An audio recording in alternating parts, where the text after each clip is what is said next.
안녕하세요. 바미TV입니다. 지금 민주당과 국힘 내부는 각각 내부 싸움이 치열합니다. 오늘은 그에 대한 것을 살펴보겠습니다. 최근 정청래가 유사를 하다 국민들은 촛불혁명으로 국정농단의 죄를 짓고 감옥 갔던 박근혜와 부정부패로 감옥 갔던 이재명을 기억하고 있다고 했습니다. 이것이 순수한 혼동에 의한 실수일까요? 국힘 내부에서 정청래, 이재명의 갈등 관계를 지속적으로 들여다보고 있는 인물이 장성민 상황실장입니다. 장성민 실장은 지금을 민주당 내부에서 청명대전이 분출하는 시기로 보고 있습니다. 장성민 실장이 이에 대한 칼럼을 썼습니다. 들어보시죠.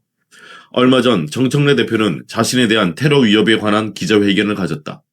정청래 대표가 최근 상당한 위기의식을 느끼고 있는 것 같다. 전북 도지사 등에서 무소속 후보가 당선되고 선거 결과가 순조롭지 않은 경우 자신에 대한 책임론에서 빠져나올 수 없다는 점 때문이다. 선거 후 2개월 만에 있게 될 전당대회에서 어두운 먹구름이 느껴진 걸까? 정청래는 만일 이번 선거가 잘못되면 이재명에게 큰일이 난다고 말했다. 문조 털레 이후에 미디어 대장이라 할 수 있는 털보 김어준 방송에 출연해 큰일 난다고 말했다. 문조 털레 이후는 문재인, 조국, 털보 김어준, 정청래 유시민을 말한다. 그러면서 이번 선거는 이재명을 지키는 선거여야 한다고 강조했다. 한마디로 자신에 대한 태엑스 위협 세력들에게 빈대 잡으려고 초과 삼관 태우지 말라는 우회적 경고 메시지로 들린다. 정청래 잡으려다 이재명 정권 무너뜨리는 어리석은 일들을 그만하라는 워딩이다. 정청래의 발언은 직설적 화법 같지만 거대한 메타포다.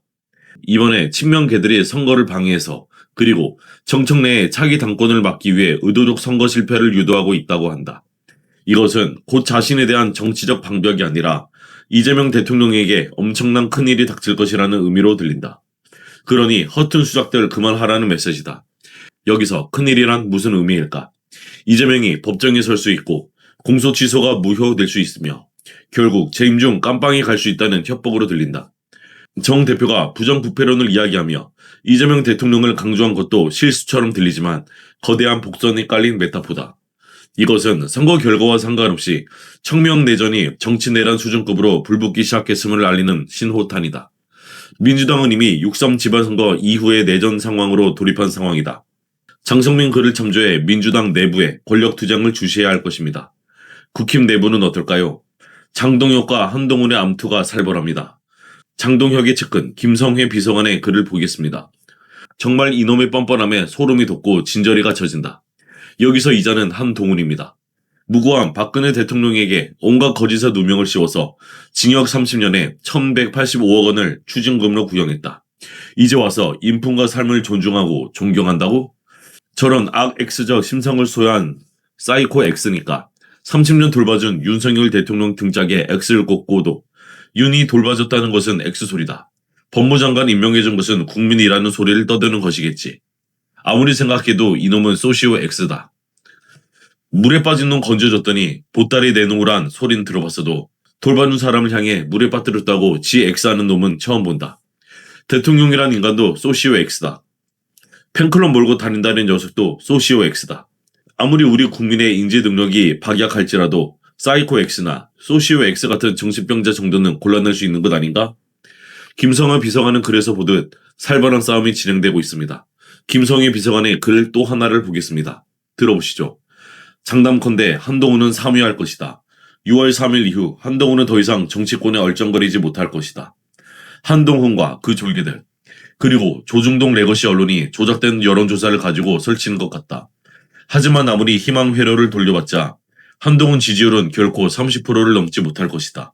30%는 최대치이고 예상되는 득표율은 20% 내외가 될 것이다. 그럼에도 조중동을 비롯해 레거시 미디어들 그리고 친한계 쫄개들이 조작된 여론조사를 가지고 설쳐댄다. 여기에 3세대 같은 멍청한 정치평론가들이 당선 가능성을 언급하며 지저댄다.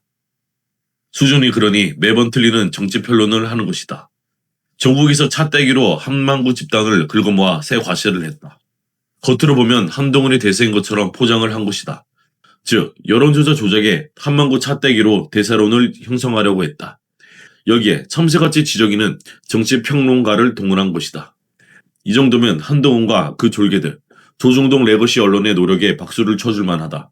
하늘의 뜻을 잃고 지세를 판단하는 한동훈의 능력에 박수를 쳐줄 만하다. 그러니 박근혜, 윤석열이란 두 대통령을 감옥에 집어넣을 수 있었을 것이다. 제주는 한호를 찌르고 한만구 팬클럽이 땅을 뒤덮어도 안 되는 건 안 되는 것이다.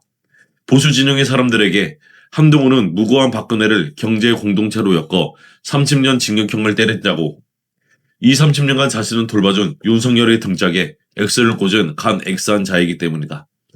그 기억은 평소엔 잠시 잊고 지낼지언정 결코 지워지지 않기 때문이다.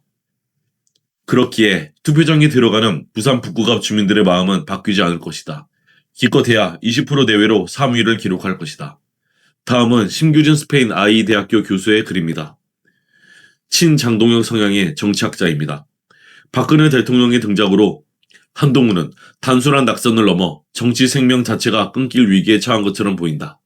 지금 제기되는 선거법 위반 논란만 해도 한두 가지가 아니다. 전 국민이 수많은 보도와 뉴스를 통해 한동훈이 박근혜 대통령에게 징역 30년을 구형했다는 사실을 알고 있다. 그런데 그것을 이제 와서 본인에게 뒤집어 씌운다고 하는가? 이게 말이 되는 이야기인가? 당장 허위사실 유포와 관련한 선거법 위반 고발이 잇따를 가능성이 크다. 선거에서 이득을 보기 위한 목적으로 사람들을 기망했다는 의혹을 피하기 어렵다. 도대체 누가 무엇을 뒤집어 씌웠다는 것인가? 그것만이 아니다. 유사 선거사무소 논란, 불법 선거운동원 동원 의혹 등도 끊임없이 제기되고 있다. 거리에서의 마이크 사용 문제는 오히려 애교 수준으로 보일 정도다. 그동안 한동훈은 어린 학생들과 수다를 떠는 모습이나 부드럽고 소프트한 이미지를 통해 자신의 강하고 냉정한 정치검사 이미지를 상당 부분 희석시키려는 전략을 써왔다. 이제는 상황이 달라졌다. 당장 내일 토론회부터 박근혜 대통령에게 징역 30년과 거액의 추징금을 구형했던 검사, 그리고 무리한 수사와 기소를 주도했던 정치검사로서의 과거와 정면으로 마주해야 하는 처지에 놓였다. 이런 상황에서 대여 투쟁이나 중도 확장 같은 이야기는 언감생심이다. 선거 막판 민주당과 국힘 내부 권력 투쟁이 활활 불붙고 있습니다. 이상입니다. 바하미TV였습니다. 감사합니다.